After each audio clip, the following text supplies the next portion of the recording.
오늘 함께 할 말씀은 요나입니다. 요나 1장 7절부터 10절입니다. 요나서 1장 7절부터 10절. 다 찾으셨으면 우리 같이 한 목소리로 읽도록 하겠습니다. 선원들이 서로 말했습니다. 이리 와서 제비를 뽑아 이 재난이 누구 탓인지 알아내자. 그들이 제비를 뽑았더니 제비가 요나에게 뽑혔습니다. 그러자 그들이 그에게 물었습니다. 우리에게 닥친 이 재난이 누구 때문인지 말해보아라. 네 직업이 무엇이냐? 어디에서 오느냐? 어느 나라 사람이냐? 네가 어느 민족이냐? 요나가 대답했습니다. 나는 히브리 사람입니다. 바다와 땅을 만드신 하늘의 하나님 여호와를 섬기고 있습니다. 그들은 크게 두려워하며 요나에게 말했습니다. 너는 왜 이렇게 행동했느냐? 그들은 그가 여호와 앞에서 도망치고 있다는 것을 알게 됐습니다. 그가 그들에게 말했기 때문입니다. 아멘. 지난주부터 성경 본문이 너무 쉽게 기록되어 있죠. 개역 개정 성경 아니고 우리말 성경으로 말씀을 나누고 있습니다. 교회에 처음 오시는 분들도 계시고 한데 우리 성경책이 조금 어려운 그런 문어체로 되어 있어서 쉽게 이렇게 써 있는 성경의 말씀으로 함께 나누고 있습니다. 그래서 한번 읽으니까 그냥 이해가 막 되시죠? 네, 오늘은 너는 왜 이렇게 행동하느냐라는 말씀의 제목으로 함께 은혜를 나누도록 하겠습니다. 우리는 하나님의 말씀을 거절하고 하나님께서 가라고 하신 방향에 정반대로 가는 배를 탄 요나를 보고 있습니다. 요나는 하나님의 말씀을 분명히 들었지만 완강히 거절합니다. 그리고 아주 적극적으로 행동으로 그 거절의 모습을 표현하고 있어요. 행동하고 있습니다. 그가 탄 배는 엄청난 폭풍우를 만났고 뱃사람들은 큰 위험 앞에서 고통스러워했고 두려워했어요. 하지만 정작 원인이 됐던 요나는 저 배 밑에 잠들어 있었어요. 이렇게 잠든 요나를 향해 선장은 일어나라, 너의 하나님께 소리쳐 부르짖어라 라고 명령해요. 일어나서 지금 당장 하나님께 부르짖어라. 처음 요나를 부르신 하나님의 명령과 일치하는 메시지를 선장이 말하고 있어요. 선지자 요나가 하나님을 알지도 못하는 사람의 입술을 통해서 하나님의 말씀을 듣고 있는 거죠. 지금 이 시대도 수많은 위기와 폭풍우 속에 이 세상이 있지 않습니까? 그럼에도 잡는 것과 같은 교회와 그리스도인들이 많이 있어요. 세상은 끊임없이 우리를 향해서, 교회를 향해서, 그리스도인들을 향해서 하나님께 부르짖어 달라고 얘기하고 있습니다. 그럼에도 불구하고 우리가, 그리고 이 땅의 교회들이 그렇게 하지 못하고 있는 것 같아 너무나 안타깝죠. 여전히 우리는 물질의 탐욕과 권력과 쾌락, 그리고 우상의 늪에서 헤어나오지 못하고 있는 우리의 상태를 봅니다. 결국 세상은 하나님을 믿는다면서도 세상과 다르지 않은 우리에게 물을 거예요. 너는 왜 그렇게 행동하느냐? 너는 왜 그렇게 행동하느냐? 오늘은 요나가 했던 이 행동의 이유에 비추어 우리를 보려고 합니다. 오늘 이 시간 우리 안에 있는 불순종의 원인들을 발견하고, 그리고 그 발견을 통해서 우리 안에 새로운 변화를 꿈꾸는 이 시간 되셨으면 좋겠습니다. 여러분은 우상이 뭐라고 생각하십니까? 우상. 이스라엘 민족이 가장 많이 섬겼다는 그 바알이라든지 아세라라든지 만몬, 이런 우상들이 만약에 머릿속에서 떠오르실 거예요. 그러니까 우상 그러면은 성경 속에서 나오는 이야기로 자꾸 생각을 해요. 근데 우상은 우리 삶에 너무나 충만해요. 바알과 만몬과 아세라 같은 우상들 생각하면, 얘네들이 어떤 목적으로 존재했는가를 생각하면 지금 우리 삶의 우상들이 주변에 곳곳에 있다라는 걸 발견할 수가 있어요. 바알이 뭡니까? 비를 주관하는 신이었습니다. 그 당시에 비를 주관한다라는 건 뭐의 주관자였냐면 농사의 주관자예요. 비가 오고 이른 비와 늦은 비, 이렇게 하면서 농사가 잘 되려면 비가 와야 되는데 비를 주관하는 게 바알이라는 거예요. 그래서 바알에다가 맨날 절해요. 맨날 절합니다. 결국에 풍요롭고 많은 수확, 이 번영을 원하는 마음이 바알이라는 우상에 투영되고 있습니다. 만몬이 뭡니까? 만몬은 물질적 부와 재물을 상징해요. 사람이 돈과 물질에 아주 욕망이 가득할 때 쳐다보는 신이 뭐냐? 만몬이에요. 만몬 앞에 엎드려요. 그리고 그 만몬, 나에게 풍요와 부와 재물을 줄 그 욕망을 의인화시킨 게 만몬이라는 우상이에요. 아세라는 뭡니까? 아세라는 다산과 생명을 주관하는 신이라고 숭배를 받았어요. 바알의 아내이고 여신이에요. 그러다 보니까 이 여신에게 사람들이 이 쾌락과 풍요를 얻기 위해서 그 앞에 또 절해요. 결국 이 모든 우상들은 사람들이 욕망하는 것들을 형상화해서 만들어낸 거짓된 것들이죠. 출애굽기 3장 1절에 보면 우상의 시작이 어떻게 시작되는지를 아주 시각적으로 잘 보여주는 내용이 나오는데 같이 읽겠습니다. 시작. 백성은 모세가 산에서 오랫동안 내려오지 않으니 아론에게로 몰려가서 말하였습니다. 일어나서 우리를 인도할 신을 만들어 주십시오. 우리를 이집트 땅에서 올라오게 한 모세라는 사람은 어떻게 됐는지도 모르겠습니다 라고 얘기하고 있어요. 이스라엘 백성들이 갑자기 이 모세가 하나님의 부르심을 받아 산으로 올라가더니 40일이 넘도록 죽었는지 살았는지 알지도 못하겠으니까 안 되겠습니다. 신을 만들어 주세요. 나를 두렵게 안 할 신, 나를 만족하게 할 만한 신을 만들어 주세요. 결국 아론, 이 제사장 아론이 사람들에게 금부치들을 걷더니 뭘 만들었냐? 금송아지를 만드는 거예요.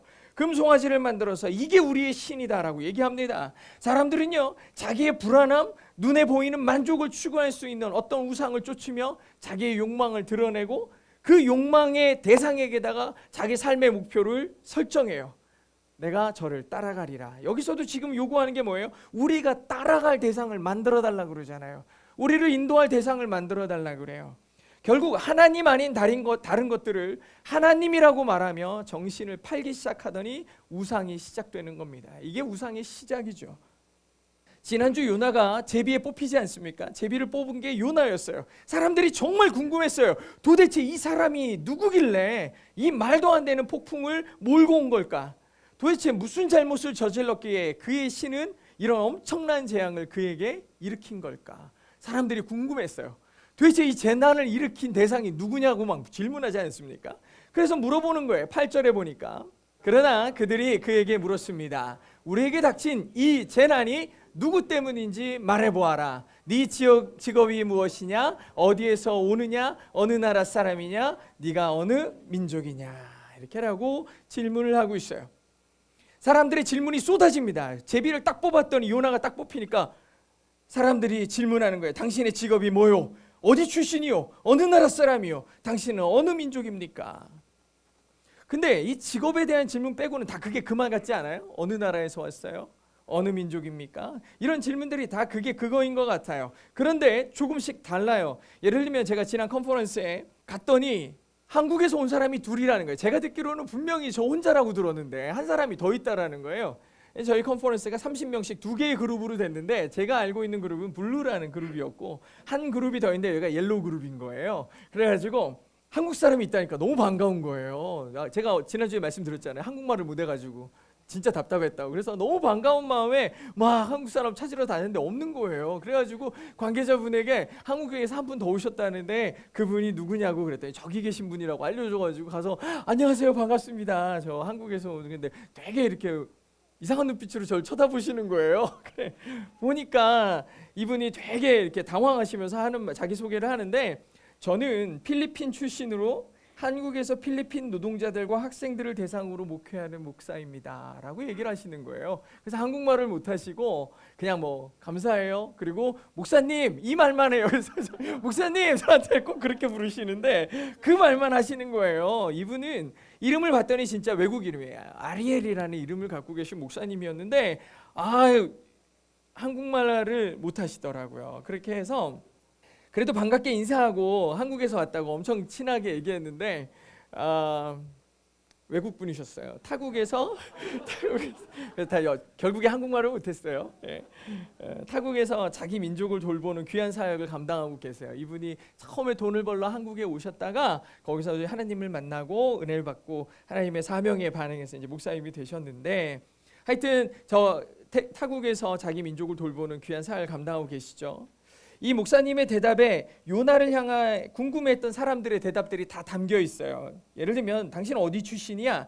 라고 물어보니까 당신은 어디서 왔냐라고 물어보는 거죠. 저는 한국에서 왔어요 라고 말씀하셨지만 당신의 나라, 당신은 어느 나라 사람 혹은 어느 민족이냐라고 물어봤을 때는 나는 필리핀 사람입니다 라고 대답을 한 거죠.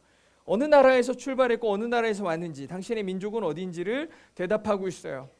저도 그곳에 있는 동안 여러 사람들이 당신 어디에서 왔어요? 어느 민족입니까? 이런 질문들에 대해서 계속 대답하고 있었어요.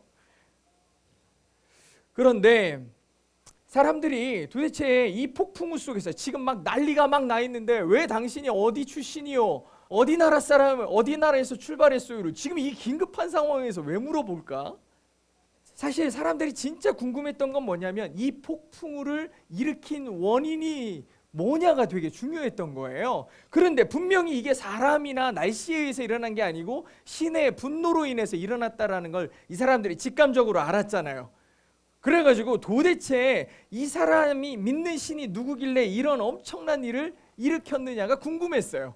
그래서 사람에게, 요나에게 대놓고 당신 신이 누구요? 이렇게 물어보고 싶었지만 너무 무례하지 않습니까? 잘못 말했다가 신에게 혼날 수도 있잖아요. 그렇게 무례하게 물어볼 수 없으니까 도대체 이 사람이 어디 사람인지를 물어보고 있어요. 요나에게 당신이 누구냐라고 간접적으로 당신의 신을 물어보는 거거든요. 그럼 이 사람의 출신이나 나라, 민족을 묻는 게 폭풍우를 일으킨 신과 무슨 상관이 있을까? 당신은요, 나라마다 민족마다 섬기는 신이 달랐어요. 다 달랐어요. 지금도 나라별로 주요 종교가 있어가지고 나라 이름 들으면 어떤 그 나라 이 종교, 예를 들어 인도 그러면은 힌두교가 생각나지요. 태국, 캄보디아 그러면 머릿속에 불교가 생각나죠. 엄청나게 유명한 사원들이 많은 그런 나라입니다. 뭐 쉽게 말해 사우디아라비아나 이란이나 뭐 타지키스탄이나 아프가니스탄 이런 나라 뒤에 스탄이 이렇게 붙는 나라들은 대부분 다 이슬람이죠. 이런 식으로 나라의 이름을 듣고 당신의 족속을 들으면 이 사람들이 대부분 이런 신을 섬기지라는 걸 알 수 있었어요. 대한민국은 정말 많은 분들이 한국은 기독교 국가죠, 하나님의 나라죠 이렇게 다 얘기하시더라고요. 사실 근데 우리나라 인구 비율로 따지면 20% 정도 된다고 하는데 그 중에서도 많지 않아요. 지금은 한 600만 정도 된다고 하는데요. 5천만 중에. 그러니까 굉장히 많이 줄어드는 셈이죠. 그럼에도 대한민국은 복음의 나라라고 사람들이 기억하고 있어서 너무 감사한데, 어쨌든 이런 식으로 출신과 민족을 알면 이 사람이 섬기는 신이 누군지 알 수 있었어요. 그래서 대놓고 당신 신이 누구요? 라고 물어보지는 못하고 어디 나라에서 왔어요? 어디 출신이에요? 어떤 민족입니까?를 물어봐가지고 그 신을 추론하고 있어요. 물론 요즘은 좀 세상이 바뀐 거 아니냐고, 우리나라만 해도 기독교인들이 많다고는 하지만 요즘에 우리나라가 뭐 지적 수준이 높아지네, 이성적인 사고를 많이 하네 그러면서 종교성이 강한 걸 되게 배제하죠. 만약에 교회를 열심히 다닌다 그러면은 요즘에 어느 시대인데 교회를 그렇게 열심히 다니니, 요즘이 어느 시대인데 하나님을 그렇게 맹목적으로 많이 믿니, 이러면서 그 종교적인 모습들을 되게 그 옛날 사람처럼 취급을 당하고 맹목적으로 취급하는 경우도 많아요. 그리고 요즘에는 또 이렇게 하죠. 기독교도 있고 불교도 있고 이슬람도 있고 뭐 힌두교도 있고 모든 종교들이 결국에 지향하는 건 똑같은 데 가는 거 아니야? 라는 얘기들을 합니다. 기독교가 얘기하는 천국이나 무슬림이 얘기하는 파라다이스나 불교가 얘기하는 열반의 경지라는 것들이 다 똑같은 지향 아니야? 그러니 어떤 종교든지 열심히만 하면 똑같은 데 다 가서 만나게 돼 있어 라고 얘기하는 의식들이 있어요. 이거를 뭐라고 얘기하냐? 평등이라고 얘기해요. 종교를 다 존중해 줘야지. 이거를 다원주의, 플루어리즘이라고 얘기해요. 다원주의, 다 인정해 주는 거. 다 맞아. 심지어 이게 너무나 이제 확장되기 시작하면서 개인을 존중한다 그래요. 개인의 사고를 존중한다 그래요. 너는 어떻게 생각해? 자기가 막 얘기하고 나중에 자기의 천국은 이런 거야 얘기하면 그것도 맞네. 또 이 사람이 얘기해요. 다 들어줘. 그것도 맞네. 이것도 뭐예요? 상대주의라 그래가지고 다 각자의 생각과 천국이 다 있다라고 존중해 주는 거예요. 개인을 존중하니까 그 개인의 생각이 다 옳다고 맞다고 얘기해 줘요. 이런 식으로 다원주의, 상대주의 이렇게 자유를 강조하고 평등을 강조하면서 막 사람들의 생각을 존중해요. 심지어 무신론과 같은 사상들이 세상에 팽배해지면서 신을 부정하고, 그러면 신이 없다라고 하면 세상은 뭐냐? 외계인이 와서 이 세상에다가 문명을 전달해 줬다고 얘기를 해요. 근데 그거를 엄청나게 많은 사람들이 신뢰해요. 말도 안 되는 것 같지만 신뢰합니다. 그리고 나중에는 기계가 이 세상을 지배할 거라고 하면서 기계를 추종하는 사람들도 많아요. 이런 식으로 하나님을 대체하는 방식의 그런 것들이 많이 생겨나고 있어요. 이제 누군가의 정체성을 그들이 믿는 대상으로 정의하려는 시도가 점점 무의미해지는 것이 아니냐라고 얘기를 해요. 옛날처럼 몇 개 안 되는 종교의 종교인들에 대해서 우리 기독교인만 해도 당신은 뭘 믿소? 그럼 나는 크리스찬이에요. 나는 기독교인이에요 라고 얘기하는 것이 나의 정체성이고 나의 본질이라고 얘기하는 것들이 무의미해지느냐? 잘 생각해 봐야 돼요. 그렇게 다양해졌지만 그 다양성이 또 그들을 나타내고 있는 게 이 시대예요. 이제부터 벳사람들이 요나와 나눈 질문과 대답들을 통해서 사람들이 자기 정체성을 설명하는 방식을 생각해 보려고 그래요. 저는 이단에 빠졌던 한 청년과 얘기를 한 적이 있어요. 그 청년과 이야기를 나누다가 결국에 너희들이 믿는 사람들이 누구냐? 누구래요. 네가 말하는 그 교주가 영생불사를 얘기하고 신이 아닌 영생불사를 얘기하지만 결코 그럴 수 없고 신이 아닌 그저 힘없고 나이든 노인에 불과하다는 사실을 알고 있니? 라고 얘기하니까 나는 그렇게 믿고 있지 않지만 당신들이 그렇게 생각하고 있다는 걸 알고 있대요. 그러면서 실제로 그렇다 해도 자기는 상관이 없대요. 그렇게 얘기하는 거예요. 그래서 제가 너무 당황스러워가지고 어떻게 상관이 없냐고. 당신이 평생을 믿고 자기의 삶을 거기다 맡기고서 지금 살고 있으면서 내가 누굴 믿는지가 상관없다라는 게 말이 되냐고. 어떻게 너의 인생에 대해서 그렇게 무책임할 수 있냐? 라고 얘기를 하니까 그 청년이 하는 말이 거기 있는 사람들처럼 나를 환대해주고 잘해준 사람을 만난 적이 없다고. 그 사람들이 가족보다 낫고 친구들보다 낫다고. 그러니 나에게 더 이상 강요하지 말아달라고 얘기를 하는 거예요. 저는 처음 이런 말을 들었을 때 참 미안하고 안타까운 마음이 들었어요. 교회가 해야 될 일을 제대로 하지 못했구나. 그들을 섬기지 못했구나. 라는 마음이 들었어요. 동시에 그들에게 있어서 예배의 대상, 나의 믿음의 대상은 중요한 게 아니구나. 그게 무엇이든 간에 누구든 간에 상관없이 자기를 만족하게 하는 것이 실제로 그들의 신이구나 라는 생각이 들기 시작했어요.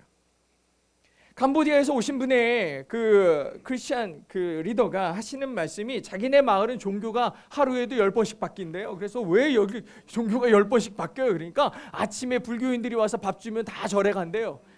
점심에 기독교인들이 와서 선물 주면 다 교회 간대요. 그래 도대체 뭘 믿냐? 얘기하면 뭐 믿는 게 뭐가 중요해. 나를 배부르게 해주고 나를 오늘 하루의 만족을 나에게 선물해 준다면 그게 신이지 라고 얘기한다는 거예요. 기꺼이 자기의 종교를 바꾸겠다는 거예요. 아주 사소한 그러한 것들에 금방 넘어가고 자기 삶의 안전이 보장된다면 그게 뭐든지 간에 얼마든지 그들에게 그것이 신이 될 수 있다라고 정의하고 있어요. 그래서 여러 종교 지도자들이 사람들이 이렇게 쉽게 움직인다는 걸 아니까 그 마음을 이용하는 거예요. 자기에게 빠지게 만들고 자기를 미혹하게 만드는 그 도구들을 너무나 쉽게 만들어요. 그리고 사람들은 그렇게 쉽게 자기의 신을 설정하는 것에 대해서 아무렇지도 않아요. 뭐 어때서? 내 배 부르게 해준다는데?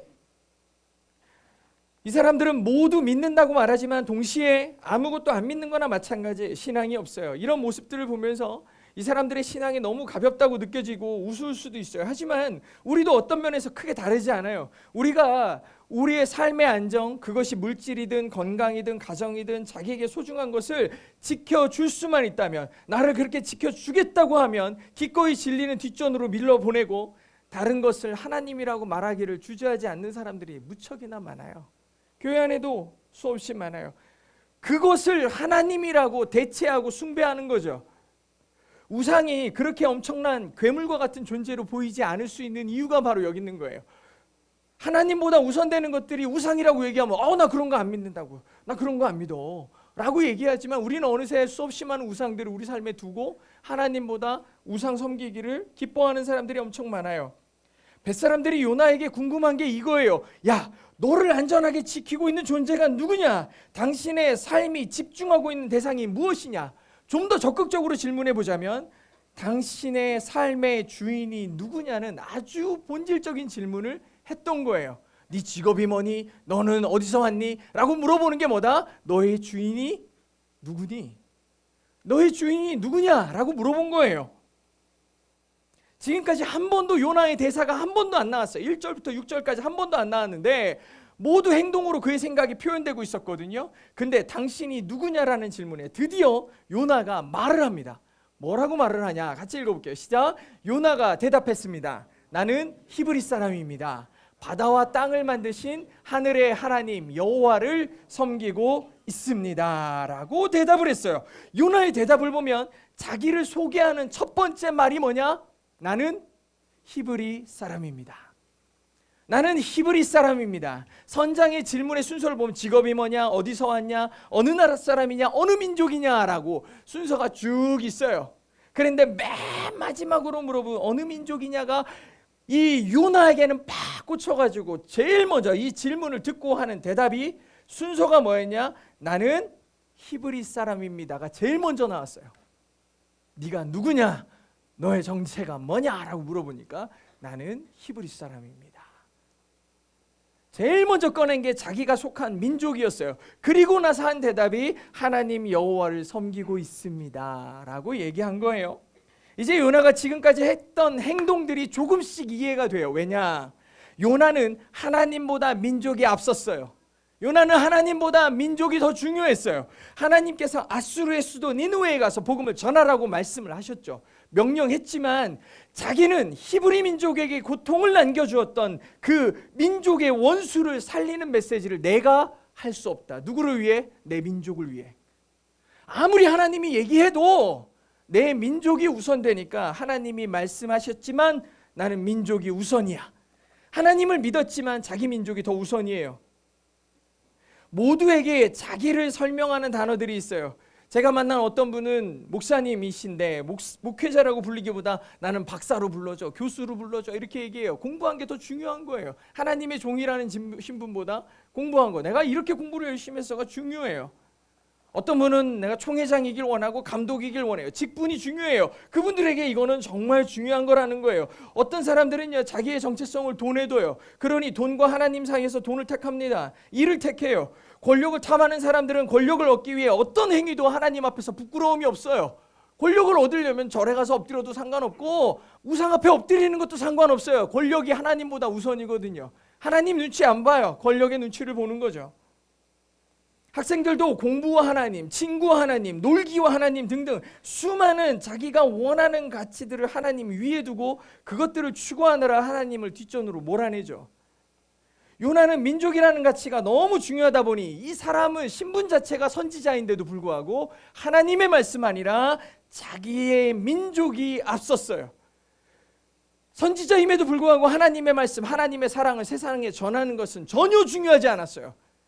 그래서 기꺼이 하나님의 말씀을 거부하고 정반대로 가는, 하나님의 명령 니느웨와 정반대로 가는 다시스로 가는 배를 거침없이 타고 그 밑에 내려가 숨어버렸어요. 제가 아무리 하나님의 말씀을 전해도 우리의 마음에 하나님보다 더 우선하는 가치가 있다면 기꺼이 하나님의 말씀은 거부하고 내가 원하는 것들을 따라가죠. 하나님의 말씀을 거부해요. 말씀을 들어도 순종하지 못하는 많은 그리스도인들의 삶의 이유예요. 어제까지 학생들이 수련회를 다녀왔어요. 이번 주는 우리 교회 금토일 수련회도 있고요. 수련회가 뭐 하는 시간일까 생각해 보니까 그동안 내가 가지고 있던 가치들을 일단 뒤로 밀어놓고 하나님께 더 집중하는 시간이에요. 제가 지난 한 주 월요일과 화요일 너무 멀은 거야. 이게 찍어서는 키로수가 얼마 안 나오는 줄 알았는데 산속 꼬부라는 길로 막 계속 들어가는 거예요. 애들을 여기다 잡아놓고서 못 도망가게 하려고 이렇게 집어넣구나. 그래가지고 산 속에다 집어넣는 거예요. 야, 제가 처음 시작하면서 나 여기 길 잘못 들어온 줄 알았다고, 니네들 여기 들어오면 못 도망가게 하려고 이렇게 아주 애매한 데다가 잡아놨구나. 그래가지고 산속 깊은 곳에서 청소년 캠프를 하더라고요. 정말 깊은 숲속이었는데 저희도 뭐 그런 데 좀 가보면은 이제 뭐 어디 또 딴 데 갈 생각이 없겠죠. 교회에서 하면은 저희는 교회에서 하잖아요. 제가 그거 보면서 야, 교회에서 하면 얼마나 많은 유혹이 생길까. 별것도 아닌 가치들을 가지고서, 별것도 아닌 거 가지고서 우리를 얼마나 유혹할까. 아이, 뭐 좀 이따 저녁 때부터인데 월차를 내야 돼. 친구랑 약속이 생겼는데 아이, 그럼 토요일부터 가자. 뭐 바로 교회인데 뭘. 그러면서 다 쉬운 거예요. 다 별거 아닌데 씻는 거 그냥 집에 가서 씻어야겠다 막 그러고, 아무것도 아닌데 이러한 생각들이 우리를 예배의 자리에서 자꾸 끄집어내요. 그냥 별거 아닌 것 같은 우리가 하나님과의 관계를 더 견고하게 만들어서 우리 삶의 가장 기초가 되는, 그러니까 모든 가장 큰 갈등 속에 빠져 있을 때 기본이 튼튼해야 되잖아요. 이게 결정의 이유가 돼야 돼요. 그거를 만들어내는 과정이 어떻게 보면 하나님과의 관계를 만들어내는 과정이죠. 물론 수련회에 참석하는 것이 우리의 신앙의 가치를 증명하는 건 절대 아닙니다. 꼭 그래야만 여러분이 믿음 좋다라는 얘기를 절대 하는 게 아니지만, 이런 시간들을 통해서 우리가 하나님과의 관계, 그 친밀함을 견고하게 마련할 수 있는 시간이라고 생각을 하기 때문이죠.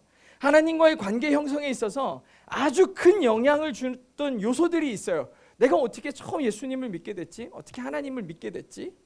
어떤 분은 예수님을 믿게 된 계기를 자기의 어려운 환경에서 하나님이 구해주셔가지고, 야, 이게 하나님의 은혜지 해가지고 하나님께 감사함으로 하나님을 믿게 됐다고 얘기하는 분들이 있어요. 물론 그럴 수 있죠. 우리의 삶이라는 게 어려울 수 있어요. 삶의 굴곡이 있을 수 있잖아요. 그런 어려운 환경에서 하나님의 은혜를 경험했음을 부정하는 건 절대 아니에요. 하지만 하나님과의 관계, 하나님의 은혜를 그 문제 해결의 방식으로 이해하잖아요. 그럼 그 다음부터는 하나님과의 관계가 되게 애매해지기 시작해요. 우리의 신앙을 너무 가볍고 세상적으로 만들어버리는 거예요. 이런 조건들이 은혜로 정의되는 경우는 우리 신앙의 이면에 아주 수두룩해요. 돈이 최고의 가치가 되는 경우를 생각해 보십시오. 배부르게만 해준다면, 잘 살게만 해준다면, 성공하게만 해준다면 저는 뭐든지 할 수 있습니다. 교회 100번이고 1000번이고 나는 평생 동안 교회 다닐게요. 뭐만 해준다면, 우리 자식만 잘 된다면, 내가 부자만 된다면, 그게 하나님과의 관계의 우선입니까? 아니면 돈이 만들어준 관계입니까?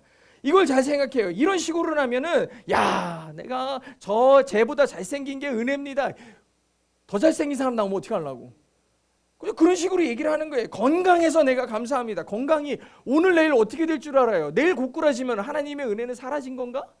근데 그런 식으로 하나님과의 관계를 만들어내요. 하나님 나를 건강하게 지켜주셔서 감사합니다. 내가 이 모든 것들을 누리게 해주셔서 감사합니다. 나에게 좋은 친구들을 허락해 주셔서 감사합니다. 이것이 나는 히브리 민족이요 라고 얘기하는 요나와 다를 게 없는 거예요. 그런 조건들이 하나님과의 관계의 우선순위에 올라오는 거죠. 그런 식으로 자기를 만족시키는 사람이 됐든 대상이 됐든 쾌락이 됐든 이것들이 하나님을 대체하는 우상이 되고 있어요. 그리고 그것이 채워지지 않을 때 극도의 불안감을 느끼기 시작해요. 아니, 나는 친구 때문에 하나님 믿는 거 아니야. 나 돈 때문에 하나님 믿는 거 아니야. 이렇게 얘기하지만 그것의 부재를 경험하는 순간 나의 반응이 뭐냐가 되게 중요해요. 그렇게 믿고 따르던 친구가 떠났을 때 반응을 보라는 거예요. 그렇게 별거 아니라고 여겼던 물질이나 돈들이 나에게 사라졌을 때를 생각해 보라고요. 그때 여러분이 하나님을 향한 반응을 보라고요. 친구가 없어졌어. 하나님, 왜 나한테서 다 뺏어가세요? 나를 저주하시는 겁니까?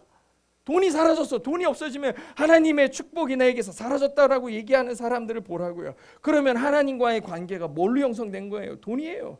건강을 해쳤다면 하나님, 제가 믿음이 없어서 저에게 저주를 퍼부으시는 거냐고 얘기를 해요. 그게 하나님과의 조건이었던 거예요. 자기에 대한 불만족이 하나님을 향한 원망으로 이어지고 있죠. 이 모든 것이 하나님과의 관계가 온전하지 아니한 세상의 조건에 따라 움직이는 신앙인의 모습이에요. 지난 청소년 캠프에서 누구에 대한 얘기를 했냐면 베드로에 대한 얘기를 했었습니다. 예수님께서 제자들의 발을 다 닦아주시고 마지막에 베드로의 차례가 딱 됐는데 다 다른 제자들은 가만히 발 닦아주시는 예수님에게 맡겼는데 오직 베드로만 거절을 해요. 자기 발 닦지 말라고 막. 요한복음 13장 8절에 그냥 닦지 말라고도 안 했어. 베드로가 말했습니다. 제 발은 절대로 씻기지 말아달라고 얘기하는 거예요. 예수님에게 이렇게까지 얘기를 한다고? 라고 했는데 절대로 씻길 수 없다고. 도대체 다른 제자들은 가만히 있는데 왜 베드로만 이렇게 거절했다? 이유는 아주 간단했잖아요. 예수님과의 관계에 있어서 왜곡이 생겼거든요. 베드로는 예수님과의 관계에 있어서 자기 의가 앞서 있었어요. 자기 의, 내가 생각하는 옳음이 예수님의 행동보다 앞서 있었어요. 예수님은 이렇게 하면 안 되는 분이었거든요. 그런데 자기 바로 닦아. 그러니까 내 생각에 예수님이 하는 게 틀렸어요. 예수님 지금 이렇게 하시면 안 돼요. 틀렸어요. 내 발은 죽어도 못 닦아요. 예수님과의 관계가 이상했던 거예요. 자기 생각이 더 옳았어요. 베드로가 왜 내 발을 씻겨주냐고 예수님에게 물었을 때 예수님이 뭐라고 그러셨냐? 너는 지금 내가 하는 일을 이해를 못하겠지. 하지만 나중에는 알 거야. 이건 뭐예요? 예수님이 이해를 못하더라도 나만 믿고 따라와. 그러신 거죠. 네가 이해를 못해도 나를 믿으면 내가 하는 대로 가만히 있어라고 얘기하신 건데 베드로는 뭐라고 했어요? 절대 못 씻어요. 내 발 절대 못 닦아요. 이렇게 예수님이 이해시켜 주시고 예수님의 뜻을 알게 될 거라고 얘기했지만 베드로는 완강히 거절해요. 왜요? 예수님과의 관계에 사랑과 믿음이 있었다면 분명히 내가 이해할 수 없더라도 예수님이 그렇게 하신다면 그분의 뜻이 옳음을 인정하고 따라가야 되는데 베드로는 누가 앞선 거예요? 내 생각이 앞선 거예요. 하나님과의 친밀함, 주님을 향한 믿음이 순종의 길을 걷게 하는 거 아닙니까? 알고 가는 사람이 없어요. 그렇지만 우리는 믿고 가는 거예요. 내일도 함께 하실, 지금도 함께 하시는 그 하나님께서 내일도 함께 하시고 사는 날 동안 나와 영원히 함께 하실 그분을 신뢰함으로 살아내는 거죠. 언제 내가 생각한 나의 의를 가지고 사냐고요. 그런데 지금 베드로는 예수님의 말씀에 믿고 순종하지 아니하고 거절해요. 베드로는 자기 생각에 예수님이 이러시면 안 된다라는 자기의 옳음, 자기의 의가 있었어요. 베드로가 갖고 있는 예수님과의 관계는 믿음의 베이스가 아니라 내가 생각하는 예수 그리스도를 설정하고 내가 믿고 싶은 대로 믿고 있었던 거예요. 근데 그 믿음이 깨지니까 아무리 예수님이 말씀하셔도 믿지 않아요. 따르지 않아요. 이렇게 자기의 의로 믿음의 기초를 둔 사람은 쉽게 흔들려요. 자기가 그렇게 신뢰하고 따르던 의에 손상이 가잖아요. 크게 휘청해요. 예전에 교회에서 사역할 때 꼭 예전에는 교회에서 많이 했었죠. 40일, 50일 막 특세하지 않습니까? 특세를 해요. 이렇게 꼭 특별 새벽 기도를 하면 한쪽 벽면에다가 전 교인의 이름을 써가지고 쫙 써놓은 다음에 스티커들을 붙이지 않습니까? 제가 이 출석표를요 좀 분석을 해봤어요. 제가 담당하는 그런 친구들의 이 출석을 확인을 했어요. 여러분 아주 특이한 특징이 있어요. 중간중간 빠져가지고 완성하는 사람 거의 없습니다. 한 번 빠진 날부터 스티커 안 붙어 있는 사람들이 수두룩해요. 한 번만 빠지잖아. 그러면 안 와. 그래서 내가 너 왜 얘 안 오니? 라고 물어보면 어차피 한 번 빠졌어요.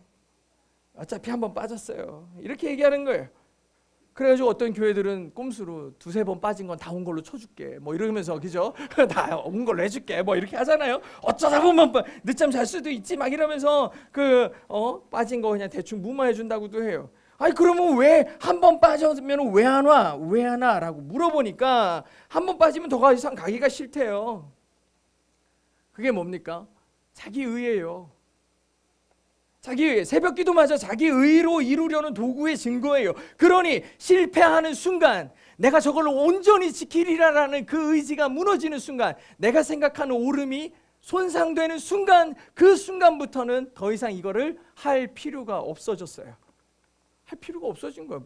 나 한 번 못 갔어. 그 다음부터는 뭐 다 해도 내 의에 온전함이 없어요. 하루 빠졌거든. 그러니까 하기 싫은 거예요. 하기 싫어요. 그러면 다 한 사람은 괜찮냐? 40일, 50일 다 한 사람은 괜찮냐? 다 한 사람도 이와 비슷한 목적으로 40일, 50일을 새벽 기도를 완주하잖아요. 그 다음부터는 이렇게 완성한 사람은 자기 의에 뿌듯함이 막 생긴 거예요. 안 했지? 안 했지? 다 이러고 댕겨. 다 이렇게 하고 고개 세워가지고 새벽 기도도 못하는 게 막 이러면서 다 자기 의를 이뤄서 다른 사람들과 비교하기 시작해요. 너보다 나음. 다른 사람들과 비교를 통해서 자기 의를 확인해요. 내가 얼마나 의로운 사람인지. 쟤도 못하고 쟤도 못하고 쟤도 못한 걸 나는 했어. 자기 의. 이게 충만해요.